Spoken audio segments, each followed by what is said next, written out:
Santarém está localizada no interior do estado do Pará, região norte do Brasil, onde é impossível não se ouvir rádio. Do mais novo ao mais velho, se ouve rádio. É através das ondas do rádio que essa imensa floresta se faz tão pequena dentro de um noticiário e programas musicais, aproximando as comunidades de difícil acesso nos outros meios de comunicação. E foi aqui no centro da cidade, na rua Galdino Veloso, entre as ruas Padre João e Senador Lemos, que funcionou durante 3 décadas a Rádio Escola, de onde saíram os grandes nomes da cidade, entre eles Bena Santana, Otis Santos, Oswaldo de Andrade, Gerson Gregório e Simval Ferreira. Então, iniciei minha carreira em 1966. Em 1966, falando de esporte. Do esporte, passei a fazer outros programas. Na Rádio Clube, foi locutor, foi gerente. Uma vez o pessoal até me chamava de dono da Rádio Clube, porque ficou numa situação quase que abandonada, eu que não deixei a Rádio Clube parar de uma vez por todas. E com 10 anos de estar lá na Rádio Clube, eu fui convidado a vir para a Rádio Rural, pelo ex-diretor, que inclusive já é falecido, Haroldo Senna. E então, em 76, eu vim para a Rádio Rural.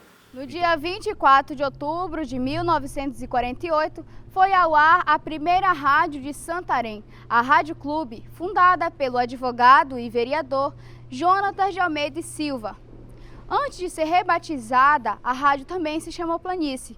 Atualmente, a propriedade é do empresário Nivaldo Pereira, com o nome Rádio Ponta Negra AM. O locutor esportivo Reinaldo Figueira, da Rádio Regional FM 91,3, também passou pela Rádio Clube na década de 70.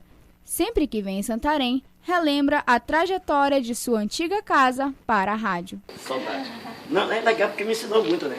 Através dela que a gente até hoje está em rádio. Hoje, com 50 anos, a Rádio Rural de Santarém foi inaugurada com a intenção de educar e informar os cidadãos da cidade.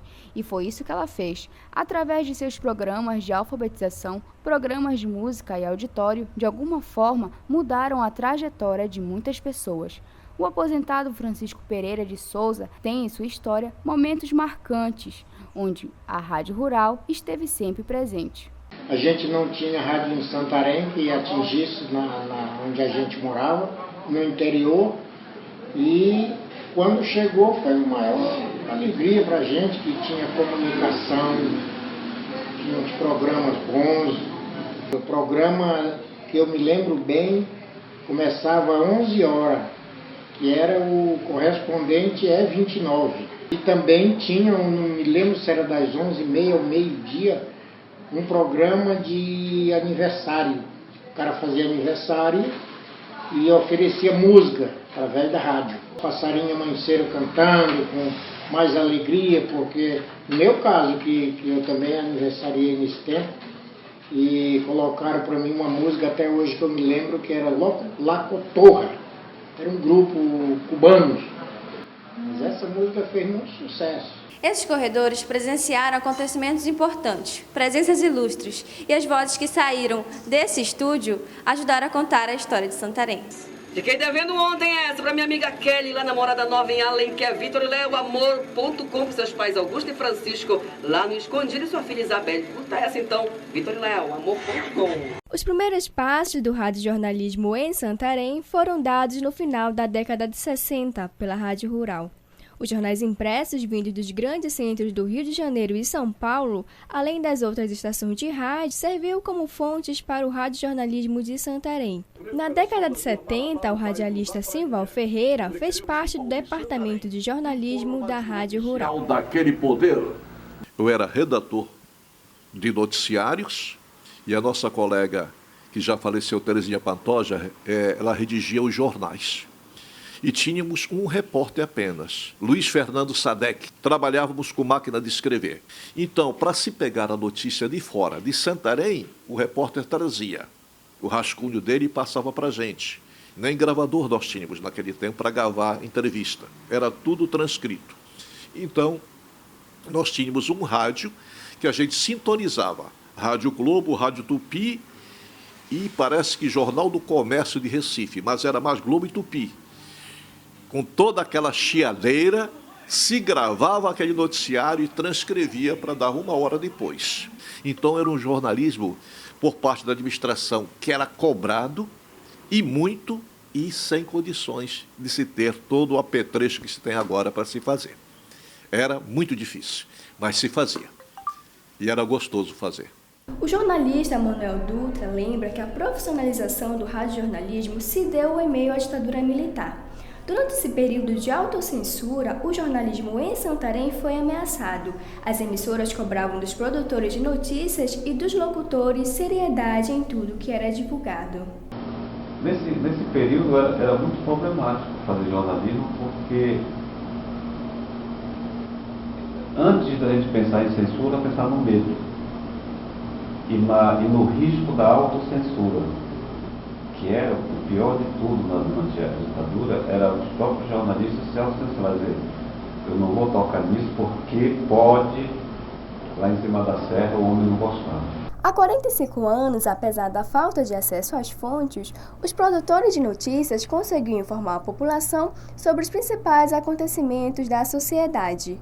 Hoje em dia, fazer jornalismo no rádio, mesmo com os avanços tecnológicos, não é uma tarefa muito fácil, pois o comunicador precisa lidar com a falta de tempo e redobrar os cuidados com a apuração das notícias. O radialista Abena Santana foi um dos primeiros produtores de notícias da Rádio Rural de Santarém. Hoje em dia, atua como repórter de rua e irá nos contar sobre a rotina deste profissional que deve estar sempre atento ao que acontece no dia a dia do cidadão. Cedo eu passo meu roteiro, a polícia, a delegacia, a madrugada, hospital, Instituto Médico Legal. Mas quando eu vou de manhã cedo, eu já sei mais ou menos para onde eu vou, o que eu vou falar, o que eu vou fazer. Eu sei o que está acontecendo, eu tenho que estar atualizado, a verdade é essa, né? Mesmo com a chegada da televisão e com toda a tecnologia existente no nosso cotidiano, o rádio ainda continua fazendo parte da vida de muitas pessoas, proporcionando diversão, informação e entretenimento. O que aconteceu como consequência da chegada da televisão é que o rádio ganhou intimidade. E com a tecnologia moderna está mais íntimo ainda. Eu vejo o cara tá caminhando, fonezinho de ouvido, acompanhando aí a programação. Às vezes, claro, dependendo do gosto, deve ser seleção musical, de música estrangeira, não sei o que, blá, blá. Mas eu já observei também que a maioria ouve rádio. A sala era o local onde a família toda se reunia para ouvir rádio. Hoje em dia, essa realidade é outra. Pode ser um simples rádio a pilha ou até mesmo conectar o fone de ouvido no celular que poderá ouvir a programação de uma rádio. E em muitas profissões, o rádio é companheiro inseparável. Dos 15 anos de profissão que eu trabalho na praça, realmente o rádio é um bom companheiro. Eu gosto e também os próprios clientes pedem para a gente ligar, é uma diversão muito boa. E outros avanços ainda irão marcar a história do rádio. No início agora, nos primeiros meses desse ano, houve então o início desse processo de migração das emissoras AM para FM. Houve o primeiro passo de todas, que foi o pedido enviado ao Ministério das Comunicações.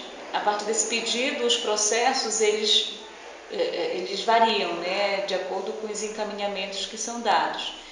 Então, especificamente na Rádio Rural, nós estamos num momento dos estudos das viabilidades técnicas, né, da viabilidade técnica, e não se tem um prazo exato de quando vai mudar o sinal, né, de AM para FM.